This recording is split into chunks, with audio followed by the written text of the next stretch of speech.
সম্মানিত হাজিরিন,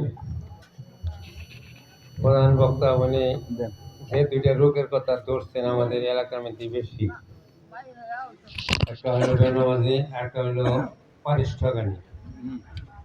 এই দুইটা রোগই বেশি আমাদের মধ্যে।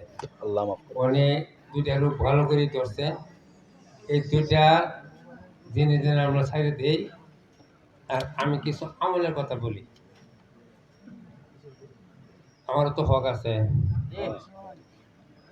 মসজিদে যখন মানুষ অজু করে রওনা করে, তখন আল্লাহ বলেন যে এর সম্মানের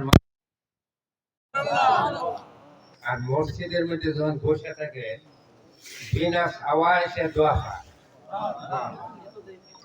নামাজ আদায় করার পরে একটু সুযোগ মিলে মসজিদের মধ্যে একটু সময় লাগাবার চেষ্টা করে।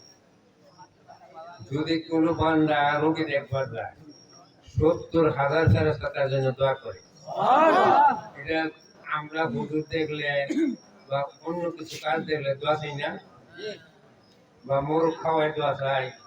আর ওইগুলি মোরগ খাওয়াইতে হবে না, যেগুলির কথা বলতেছি। এই আদায়গুলি করি সূরা হাশরের 3 আয়াত 2 পরে 70,000 ফেরেশতার জন্য দোয়া করে। এইসব আমলগুলি যেন আমরা করি। আর নামাজের কথা বহুত হচ্ছে, আজকে খুশি হইলাম নামাজের কথা বলাতে। আর তবলিগের যে লোকগুলি ভিক্ষুকের ন্যায় বাড়ি বাড়ি দাঁড়িয়ে দাঁড়িয়ে খাড়াইতে হয়, ওই নিবা লেগে মসজিদে নিবা লাগে, নামাজি বানাইবা লাগে।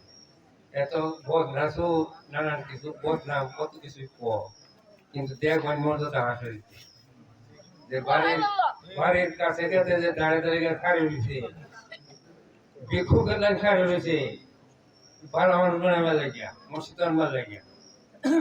আমাদের সবাইকে দাওয়াত করার বললাম, অনুরোধ করলাম যে আল্লাহ রাস্তায় সময় লাগে জন্য। ইনশাআল্লাহ রাজি আছেন? প্রধান বক্তা উনি দোয়া করবেন।